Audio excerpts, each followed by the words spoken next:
네, 한 달 만에 또 서게 되는데요. 여기 설 때마다 자꾸 부담스럽고 좀 떨립니다.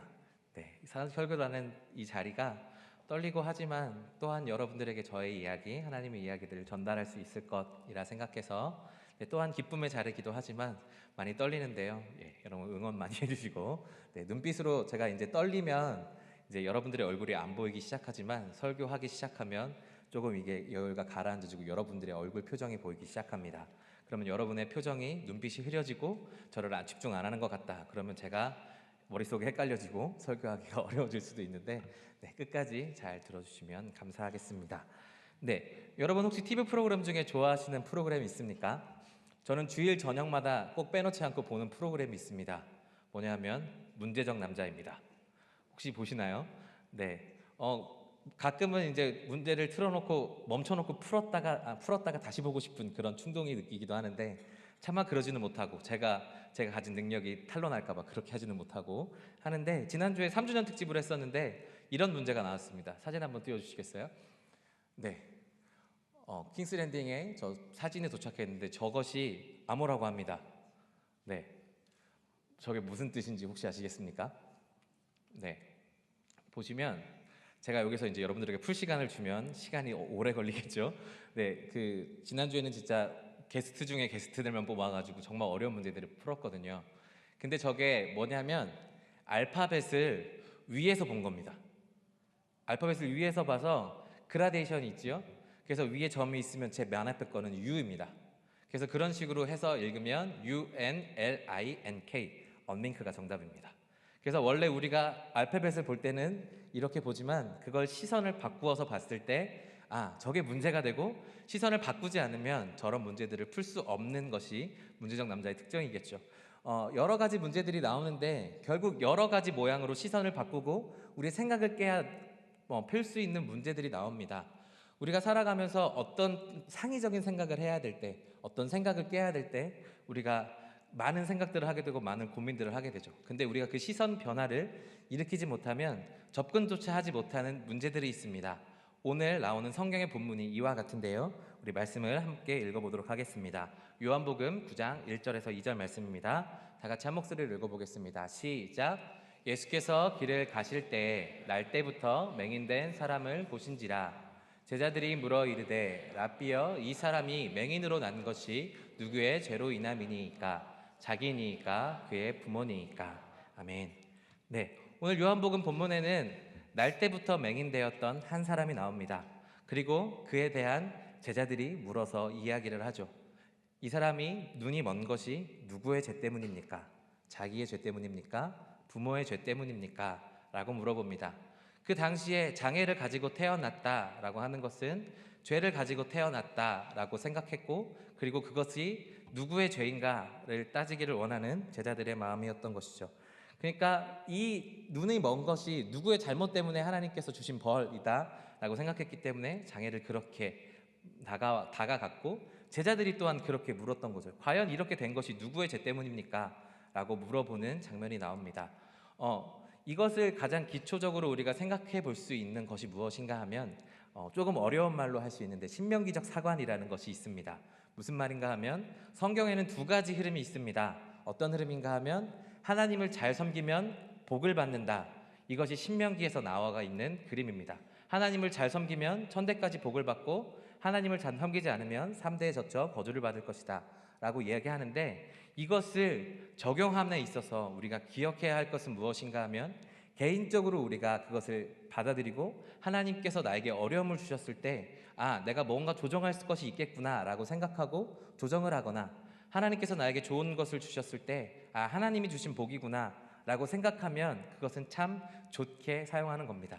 하지만 그 반대의 경우가 있습니다. 어떤 것인가 하면 저 사람이 잘된 것을 보면서 부러워하고 괜찮아하고 여기까지는 괜찮은데 문제는 지금 오늘 본문에 나왔던 것처럼 사람이 어려움을 당했을 때 저봐 저 사람 뭔가 잘못했을 거야 하나님께 무슨 벌을 받아서 그렇게 됐을 거야 하면서 저 사람이 뭘 잘못했을까 그러면서 손가락질하고 눈총을 주고 하는 그런 모습들이 있는 것이죠. 그것이 가장 잘 들어있는 것이 욥기입니다. 욥기에 보시면 욥기는 욥은 잘 하나님을 섬기던 사람이었습니다. 그런데 사탄이 시험하고자 하나님께 허락을 받고 그의 삶에 어려움이 다가왔죠. 그리고 그 어려움이 다가왔을 때 그 친구들이 다가와서 이야기합니다. 너 이렇게 어려움 당한 것은 하나님께 잘못한 것이니까 하나님께 나아가서 묻고 너의 잘못을 회개하라 라고 친구들이 와서 이야기합니다. 틀린 말은 아니죠. 그런데 그 상처받고 있는 그 요백에 친구들이 가서 해야 될 말은 아니었던 것 같습니다. 그런데 이것이 지금 우리를 둘러싸고 있는 세상에 또한 교회의 말들이라고 할 수 있겠죠. 내가 잘했냐? 네가 잘못했냐? 내가 잘못했니? 네가 잘못했니를 따지는 시비를 자꾸 가리고요. 그리고 내가 잘했다라고 하면 칭찬받고 그러기를 원하고, 그래서 결국 세상이 둘러싸고 있는 이런 풍조를 한마디로 얘기하면 성과주의라고 이야기할 수 있을 겁니다. 네가 잘했으니까 너는 칭찬받고 너는 못했으니까 너는 잘못하고, 이런 것으로 우리가 시비를 가리면서 하기를 원하고 있습니다. 이것이 그냥 세상의 일들뿐만 아니라 교회에도 이런 일들이 일어나고 있죠. 그러니까 오늘 보시면 제자들이 맹인에 대해서, 그 죄에 대해서 물어보지 않습니까? 이 세상의 성과주의가 누가 잘하고 누가 잘못했는지가 어느 순간 교회까지 들어와서 네가 잘했네, 내가 잘못했네 하고 싸우고 있는 그런 모습들이 있지 않나 싶습니다. 그런데 예수님은 이러한 것들을 다르게 보기를 원하셨습니다. 요한복음 9장 3절의 말씀입니다. 다 같이 한 목소리로 읽어보겠습니다. 시작.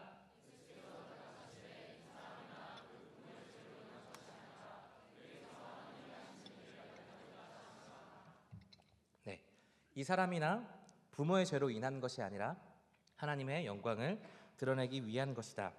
예수님이 제자들이 가지고 있던 시각으로는 이 문제를 풀 수 없다라고 얘기했던 것이죠. 아까 처음에 보여드렸던 문제적 남자 그 이야기처럼 우리가 시선의 방향을 바꾸지 않으면 그 문제를 풀 수 없는 그런 모습들이 있었던 거죠. 세상 사람들, 제자들, 많은 사람들이 그 맹인의 죄에 대해서 생각하고 있을 때 예수님은 다른 쪽에 초점을 두고 있었습니다. 어떤 곳에 초점이 있었냐 하면 그 맹인이 낫기를 원하는 곳에 초점이 있었던 것이죠.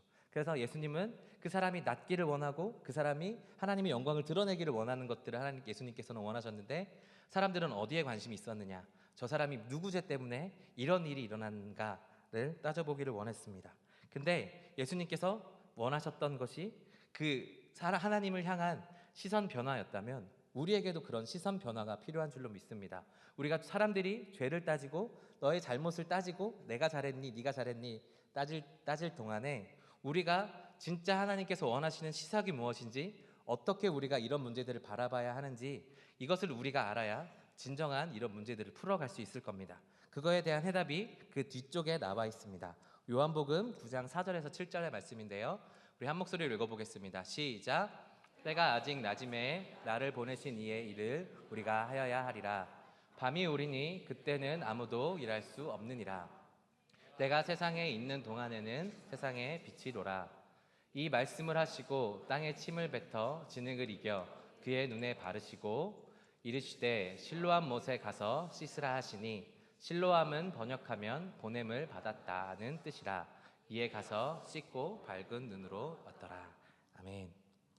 예수님께서 오늘 본문에 보시면 신기한 게 있습니다. 보통 이 말씀을 하시면 병자를 불러다가 네가 낫기를 원하느냐라고 얘기하시고 바로 말씀으로 그 병자를 해결해 주시는 것들이 보통 우리가 보는 본문이었습니다. 그런데 예수님께서 바로 그렇게 얘기하지 않으시고 낮에 대해서 이야기하십니다. 내가 빛이다, 내가 낮이다. 그리고는 흙으로 침을 이겨서 진흙을 이기시고 그의 눈에 붙여주십니다.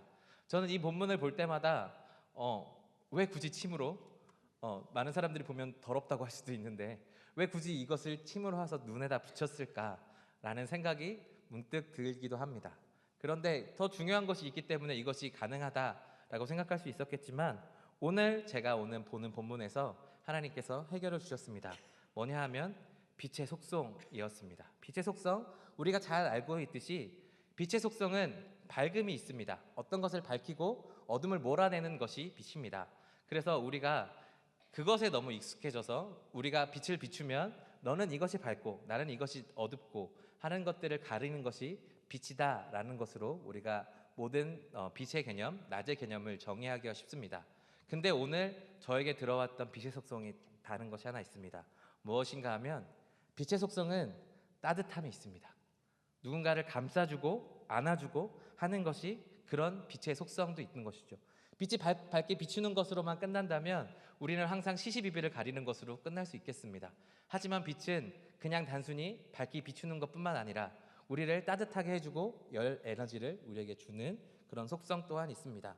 그래서 예수님께서 그의 눈을, 보이지 않는 그 눈을 진흙으로 감싸신 후에 그리고 그것을 가서 씻으라 라고 이야기하셨습니다. 어떤 것을 새롭게 하기 이전에, 우리가 어떤 사람들의 죄를 지적하기 이전에 예수님께서 뭘 하기를 원하셨냐 하면 그 눈을 덮어주기를 원하셨습니다. 세상에서 사람들이 시시비비를 따라가면서 이야기를 할 수 있었겠지만 먼저는 우리가 누군가를 사랑하는 것이 먼저입니다. 우리가 누군가를 잘 봐주고자 할 때, 누군가에게 조언을 해줄 때 우리가 아무런 관계없이 찾아가서 너 이것이 잘못됐고 이거 고쳐 라고 이야기하면 그 사람은 그것을 고치지 않을 겁니다. 우리가 먼저 그를 고치기 위해서는 먼저 따뜻하게 다가가서 그 사랑으로 안아주고 품어주고 해야 그 사람들을 우리가 변화할 수 있을 것이다 라고 생각할 수 있습니다. 네, 여러분 연애 많이 해보셨나요? 네, 다들 연애 얘기가 나오면 여자친구는 어디 있느냐, 내 여자친구는 어디 있냐, 상상 속의 동물이냐 뭐 이렇게 얘기하시는 분도 계실 수 있겠지만 네, 연애하시다 보면 이런 경우가 있을 수 있습니다. 여자친구가 직장을 다니거나 학교 생활에서 누군가 싸우고 돌아왔을 때 여러분들은 그 남자친구가 되어서 막 푸념들을 내놓을 때 여러분들은 어떻게 하셔야 되겠습니까? 논리적으로 듣고 아무리 생각해봐도 네가 잘못한 것 같으니까 네가 먼저 사과해 라고 얘기하면 어떻게 되는지 아십니까? 바로 그 순간 싸우고 헤어지는 겁니다. 네, 분명히 잘못하는 것을 알고 있지만 그래도 먼저는 안아주고 그래 속상할 수 있었겠다, 그 사람 왜 이렇게 잘못했니? 라고 이야기하면서 편을 들어주면 여자친구가 다시 생각하면서 그렇게 마음의 위안을 얻고 자기가 뭘 잘못했는지 돌아보게 되는 것이 보통 사람의 마음입니다. 제가 요즘 우리 아이를 보면서 그런 것들을 하게 되는데요. 우리 딸이 지나가다가 뭐에 부딪힙니다. 그러면 제가 어떻게 할까요? 자기가 잘못 봐서 부딪힌 거거든요. 보지 못해서 부딪힌 거거든요. 하지만 저는 그 부딪힌 물건을 가서 때려줍니다.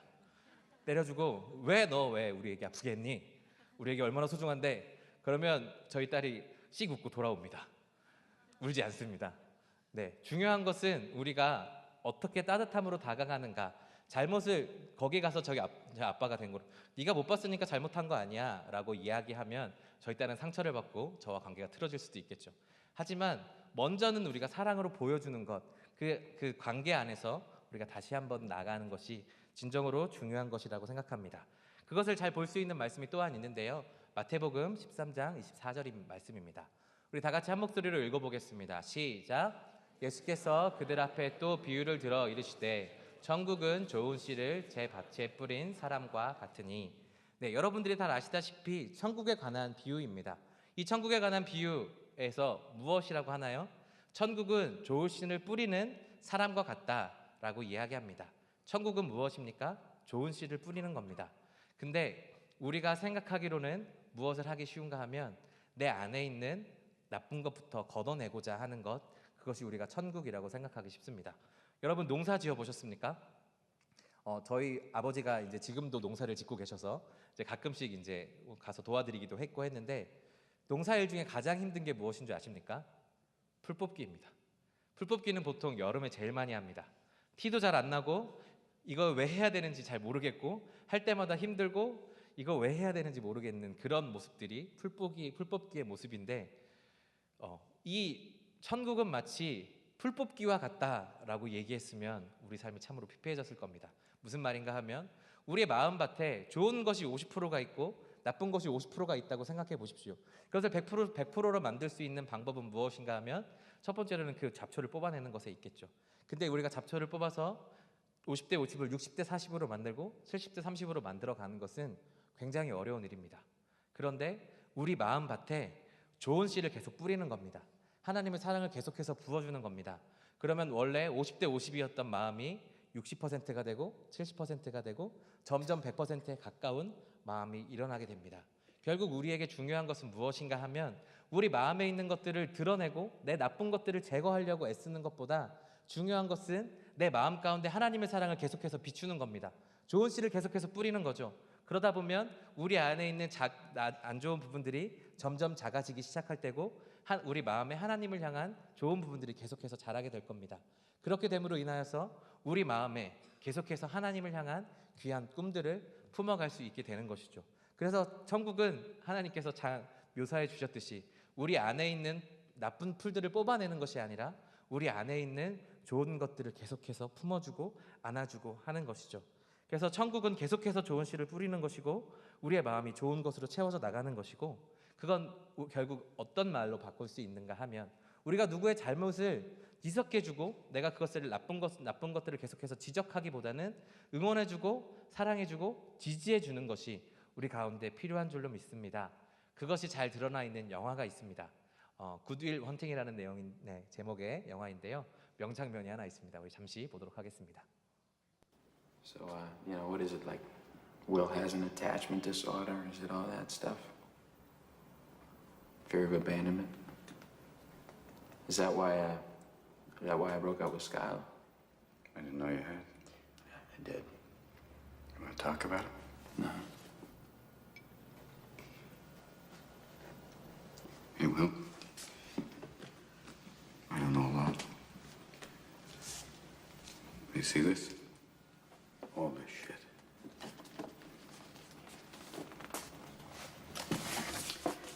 This is not your fault.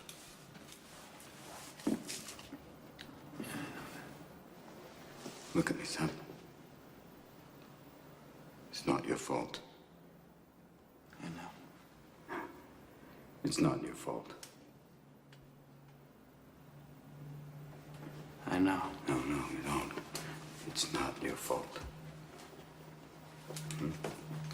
I know. It's not your fault. All right. It's not your fault. It's not your fault. Don't fuck with me. It's not your fault. Don't fuck with me, all right? Don't fuck with me, Sean. Not you. It's not your fault.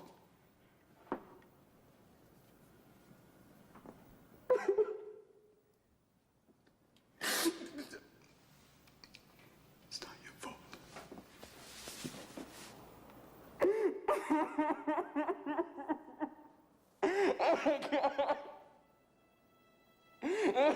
I'm so sorry.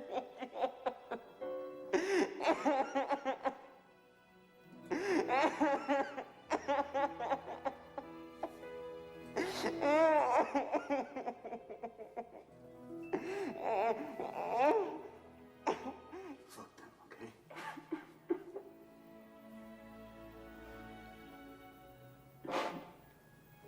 네, 영화를 잘 모르실 수도 있습니다. 오래돼가지고. 이 윌 헌팅이라는 한 사람이 있습니다. 굉장한 천재입니다. 근데 지금은 MIT의 청소부로 있었습니다. 근데 그 재능을 알아챈 교수가 이제 이제 그를 이용하려고 했었는데, 이 윌 헌팅이라는 사람이 자기 양 아버지로부터 학대를 받았습니다. 그로서 그 상처가 있어서 그 좋은 그 재능을 잘 발휘하지 못하는 그런 결과가 있었는데, 저 마지막 장면에 함께 상담해주는 슈언이라는 선생님이 그에게 이야기합니다. 너의 잘못이 아니야. 네 잘못 아니야. 그렇게 자기 사랑을, 자기가 왜 그랬을 수 있는지를 인정해주고 사랑해주고 안아주니까 그 안에 있는 그 안에 있던 상처들이 치유되고 해결되기 시작하는 겁니다. 우리에게 중요한 것은 무엇인가 하면 네가 그런 상황 속에서도 잘할 수 있어야 된다라고 정확한 사실을 이야기해 주는 것도 참 중요하지만, 먼저는 우리가 먼저 보듬어주고 안아주고 지지해 주는 것이 우리 가운데 중요합니다. 그것을 예수님께서 우리에게 먼저 보여주셨죠. 우리 말씀 한 구절 보겠습니다. 다 같이 읽어보겠습니다. 시작.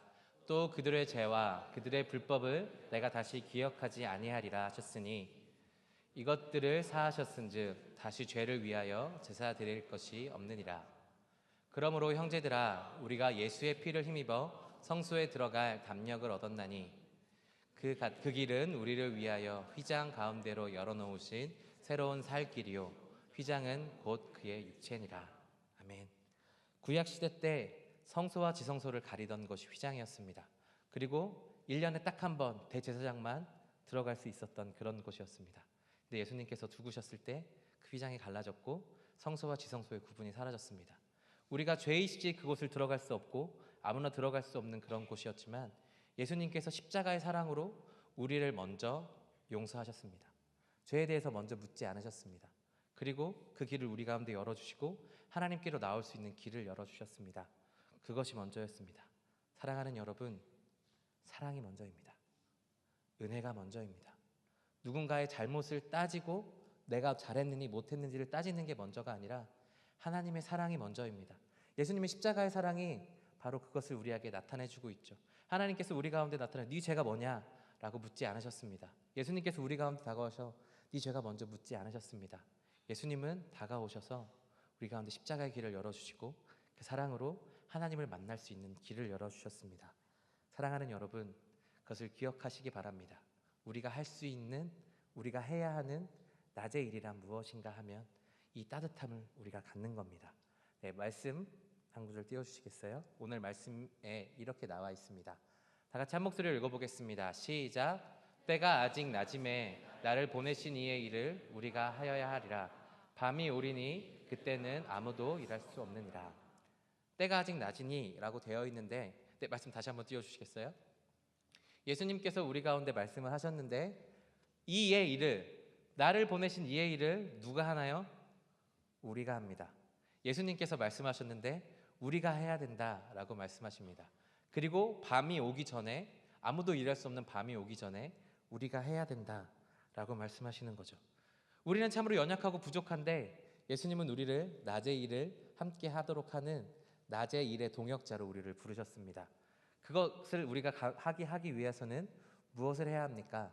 세상 사람들이 누군가를 지적해주고 안아주고 하지 못할 때, 지적만 하고 누군가 잘났고 성과를 따지고 있을 그때에 우리는 하나님의 사랑으로 보듬어주고 품어주고 안아주는 일이 우리가 진정으로 해야 되는 낮의 일입니다.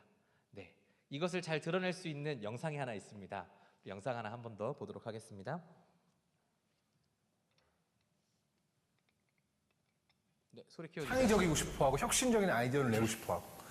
근데 시드니 대학교의 앨런 스나이더 교수에 따르면 이거는 누군가가 타고나는 특별한 능력이 아니라 우리 모두에게 있지만 대부분의 사람에게는 핸드브레이크가 걸려져 있는, 창의성을 최대한 발휘할 수 없게 핸드브레이크가 걸려져 있는 상태라는 거예요. 굉장히 재밌는 생각이잖아요. 근데 보통 보면은 고등학교 때, 대학교 때 친구들 중에서 진짜 성공한 친구들이 한 명씩 있을 수도 있을 거예요. 제 경우에는 대학교 때 같이 술 마시면서 놀러 다니던 친구들 중에 한 명이 구글이라는 기업의 Chief Innovation Evangelist, 그러니까 Chief Innovation Officer, 그러니까 구글이라는 조직 전체가 혁신적인 조직을 알려져 있는데 이 조직에서 창의성과 혁신적을 책임지고 있는 최고 책임자. 구글의 혁신 최고 책임자. 이 친구입니다. 프레데릭 페. 노는 거 진짜 좋아했어요. 둘이 같이 남는 기억은 술 마신 것밖에 없어요. 근데 이 친구가 전 세계에 있는 모든 구글 팀들 중에서 어떤 팀에서 가장 좋은 성과가 나오느냐, 그런 연구를 했던 적이 있어요.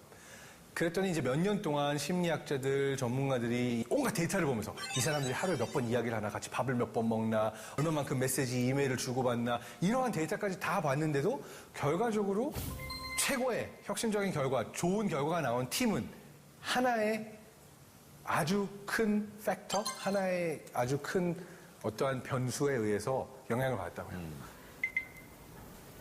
Psychological safety라고 하는데 심리적 안정감이에요. 다른 말로 하면 같은 팀에서 일하는 사람들이 나를 얼마만큼 믿어주고 내가 실수를 하건 내가 어떻게 하건 질투 시기하지 않고 내 실수를 탓하지 않고 나의 편이 돼서 믿어줄 수 있는 거예요.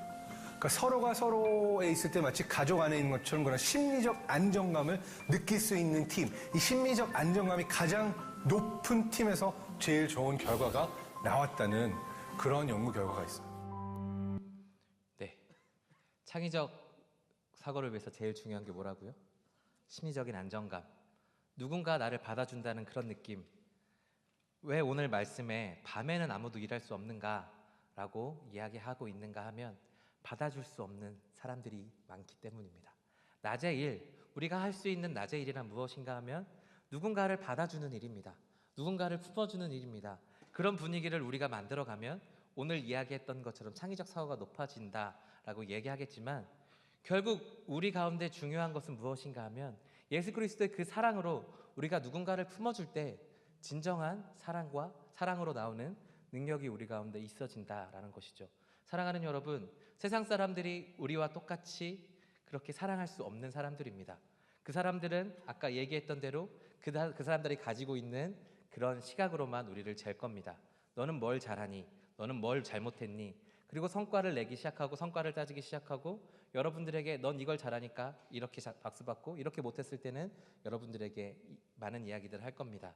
하지만 우리가 할 것은 무엇인가 하면 누가 잘했네, 누가 못했네를 따주는 게 아니라 누군가가 무슨 얘기를 해도 받아들여 줄 수 있는 그런 포용력이 필요한 줄로 믿습니다. 그래서 예수님께서 우리를 그렇게 사랑하여 주셨듯이 낮의 일을 우리가 해야 된다라고 말씀하신 것이죠. 그래서 우리가 우리 주변에 있는 사람들을 돌아보고 품어주고 우리가 밤이 되어져 가고 있는 이 세대 가운데 낮의 일을 만들 수 있는 사람들이 되어야 되는 줄로 믿습니다.